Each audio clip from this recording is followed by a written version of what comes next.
And welcome to our excellence family. चलिए आज जानेंगे टाइप्स ऑफ इंडस्ट्री, मतलब उद्योग के प्रकार। हमें हर एक वस्तु कैसे मिली है? नेचर से मिली है। ठीक है, किस रूप में मिली है? रॉ मटेरियल के रूप में। अब उसे फिनिश गुड में कन्वर्ट किसने किया? इंडस्ट्री ने, मतलब उद्योग ने। उद्योग के माध्यम से ही आज हर एक वस्तु हमारे लिए हेल्पफुल और यूजफुल बनी है। और आज जितने भी बिजनेस हो रहे हैं वह सब इंडस्ट्री से ही हो रहे हैं। अगर इंडस्ट्री नहीं है तो किसी भी प्रकार के बिजनेस की हम कल्पना भी नहीं कर सकते। एक बिजनेस की आधारशिला मतलब नींव किसको माना गया है? इंडस्ट्री को। तो जानिए इंडस्ट्री के कितने टाइप्स होते हैं। इंडस्ट्री के 3 टाइप्स होते हैं। फर्स्ट है इसमें प्राथमिक उद्योग जिसे हम प्राइमरी इंडस्ट्री बोलते हैं। सेकंड है इसमें द्वितीयक उद्योग जिसे गौण उद्योग बोलते हैं एंड सेकेंडरी उद्योग। थर्ड है इसमें तृतीयक उद्योग जिसे हम बोलते हैं टर्चरी इंडस्ट्री। अब प्राथमिक उद्योग को फिर से 2 भागों में डिवाइड किया गया है, निष्कर्षण उद्योग एंड जननिक उद्योग। द्वितीय उद्योग को फिर से 2 भागों में विभाजित किया गया है, निर्माण उद्योग और रचनात्मक उद्योग। फिर तृतीय उद्योग को किसी भी भागों में डिवाइड नहीं किया गया है क्योंकि यह अपने आप में ही विभाजित है। ये क्या करता है? प्राथमिक और द्वितीय उद्योग की क्या करता है? सहायता करता है, इसलिए इसे सहायक उद्योग भी कहते हैं। अब इस चार्ट को हम इसकी डिटेल से जानेंगे।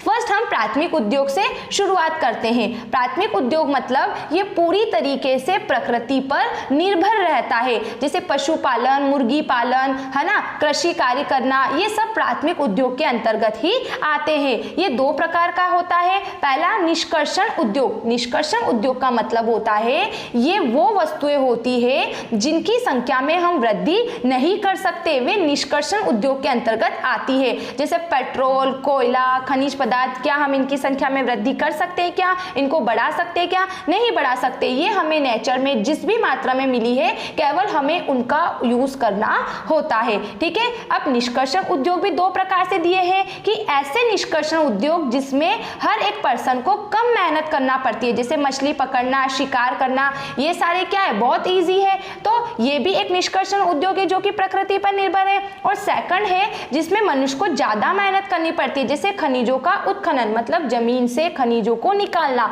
ये तो बहुत ज्यादा रिस्की होता है। कभी कभी इसमें जो कर्मचारी होते हैं, जो श्रमिक होते हैं, उनकी क्या हो जाती है? डेथ भी हो जाती है। फिर सेकंड इसमें देखो जननिक उद्योग। जननिक उद्योग का मतलब होता है इसमें वो वस्तुएं आती है जिनकी संख्या में हम वृद्धि कर सकते हैं, उन्हें जननिक उद्योग कहते हैं। जैसे पशुपालन, पौधारोपण मतलब नर्सरी, मुर्गी पालन, दूध, फल उद्योग, शहद इत्यादि इसके अंतर्गत आते हैं जिनकी संख्या में हम वृद्धि कर सकते हैं। Clear friends? सेकंड जानो द्वितीय उद्योग। द्वितीय उद्योग का मतलब होता है कि हमें जो प्राथमिक उद्योग से जो कोई भी वस्तु प्राप्त होती है ना रॉ मटेरियल के रूप में, तो द्वितीय उद्योग क्या करता है? उसको फिनिश गुड में कन्वर्ट कर देता है। कहने का मतलब है द्वितीय उद्योग क्या करता है? हमें प्रकृति से जो कच्चा माल मिला है, जो अर्ध निर्मित माल है, उसको निर्मित मतलब उसको फिनिश गुड में कन्वर्ट कर देता है।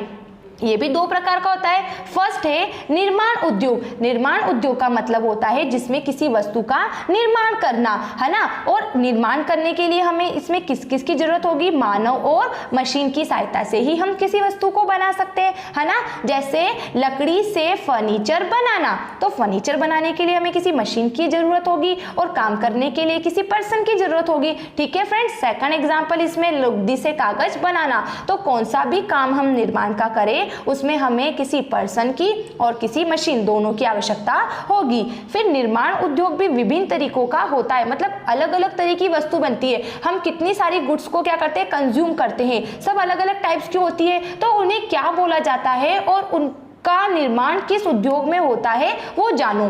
पहला होता है विश्लेषणात्मक उद्योग, जिसको क्या बोला जाता है? एनालिसिस। मतलब कि क्या होता है कि जो कोई पदार्थ, जैसे प्रकृति से हमें जो मूल पदार्थ मिला है, जो कच्चा पदार्थ मिला है ना, उसका एनालिसिस करके उसे अलग अलग भागों में विभाजित कर देना। जैसे कि एग्जांपल से समझो ये पेट्रोलियम रिफाइनिंग उद्योग है। ठीक है, अब पेट्रोल हमें कहाँ से मिला? जमीन से मिला, कच्चे माल के रूप में मिला, तो अब इसको हमारे लिए उपयोगी कैसे बनाया गया? पेट्रोल के रूप में, केरोसिन के रूप में, डीजल, इनके रूप में इसको क्या किया? हमारे लिए यूजफुल बना दिया गया। ठीक है, अब सेकंड है इसमें सम्मिश्रण उद्योग, मतलब इसके नाम से ही क्लियर है कि नहीं, 2-3 वस्तुओं को मिलाकर किसी एक वस्तु को बनाना, है ना, तो इसे क्या बोला जाता है? सम्मिश्रण उद्योग। जैसे चूना, पत्थर, जिप्सम, इन तीनों को मिला के क्या बना? कोयला, तो ये क्या हो गया? सम्मिश्रण उद्योग। थर्ड इसमें देखो प्रक्रियात्मक उद्योग, मतलब इसके अंदर जब कोई वस्तु बनती है तो वो विभिन्न प्रोसेस से होकर गुजरती है। जैसे आज एक कपड़ा बन रहा है, तो कपड़ा बनने से पहले कपास होगी, फिर कपास की क्या होगी? कताई होगी, मतलब उसका धागा बनेगा, फिर धागे की रंगाई होगी, फिर उसके बाद कपड़ा बनेगा, तो ये क्या हो गया? प्रक्रियात्मक उद्योग। फिर एकत्रीकरण उद्योग, इसका मतलब होता है किसी वस्तु को बनाने के लिए अलग अलग कंपनियों के पार्ट्स लेना और फिर वस्तु को बनाना। फॉर एग्जाम्पल कंप्यूटर या मोबाइल आप इसमें ले लो, मोबाइल में कितने सारे पार्ट्स होते हैं? बैटरी होती है, और कंप्यूटर में कितने पार्ट्स? सीपीयू, माउस, मदरबोर्ड, ऐसे बहुत सारे पार्ट्स से ही कंप्यूटर बना है। ठीक है, फिर देखो प्रौद्योगिकी उद्योग, इसमें होता है कि जो दूसरे उद्योग होते हैं ना, तो उन्हें काम करने के लिए मशीनों की आवश्यकता होती है, तो इस उद्योग के अंतर्गत दूसरे उद्योगों के लिए काम करने के लिए मशीनों का निर्माण किया जाता है। ठीक है फ्रेंड्स, अब अगला देखो द्वितीय उद्योग का सेकंड पॉइंट, रचनात्मक उद्योग। इसका मतलब होता है कि इसमें क्या किया जाता है कि जो भी वस्तुएं बनती है ना, वह उसका जो भी वस्तुएं बनती है, जिस भी वस्तु का निर्माण हुआ, वो विक्रय के लिए नहीं होती। जैसे बांध, सड़क, पुल निर्माण, क्या इसको अपन बेच सकते हैं? क्या नहीं बेच सकते।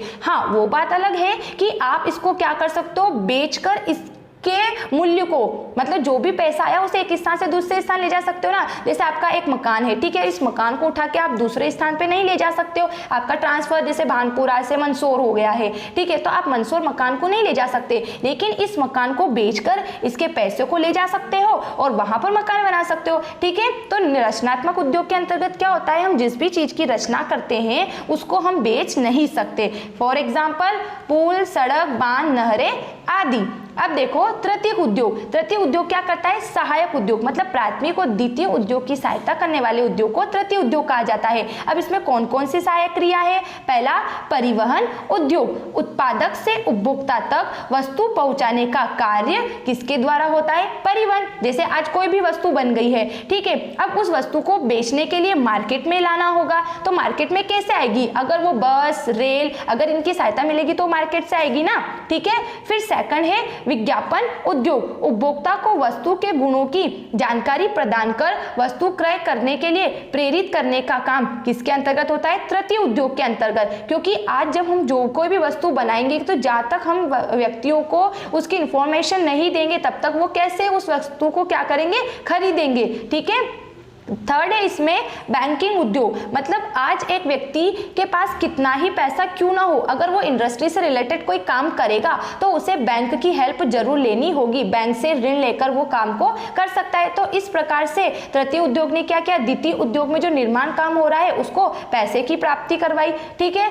बीमा उद्योग, जब हम कोई वस्तु बना लेते हैं और उसको एक स्थान से दूसरे स्थान ले जाते हैं, जैसे मध्य प्रदेश के व्यापारी ने कोई वस्तु बनाई है, ठीक है, उसका प्रोडक्शन हुआ और राजस्थान के व्यक्ति को उसका सेल करना चाहता है, तो जब वो मध्य प्रदेश का व्यापारी राजस्थान में जाता है तो रास्ते में उसके चोरी होने का भय या फिर बारिश या किसी भी चीज से उसके खराब होने का भय बना रहेगा। तो ऐसी कंडीशन में बीमा कंपनी में वो उस वस्तु का बीमा करा के उसकी क्षतिपूर्ति से क्या कर सकता है? बचाव कर सकता है। तो ये भी तृतीय उद्योग का काम है। और लास्ट है भंडारण, जब हम बड़े पैमाने पर किसी वस्तु का निर्माण करते हैं, ठीक है, और उसको सुरक्षित रखना हमें आवश्यक भी होता है, क्योंकि जब मांग होती है तब जाके तुम उस वस्तु को बेचेंगे। तो भंडारण वह सहायक क्रिया है जो क्या करती है? बड़े मात्रा में बनी हुई वस्तु को सुरक्षित रखने का कार्य करती है, और जब भी मांग होती है तब उस वस्तु की हम क्या कर देते हैं? पूर्ति कर देते हैं। सो फ्रेंड, इस तरीके से हमने जाना कि प्राथमिक, द्वितीय और तृतीय उद्योग क्या होता है। एक एग्जाम्पल से अगर मैं आपको बताऊं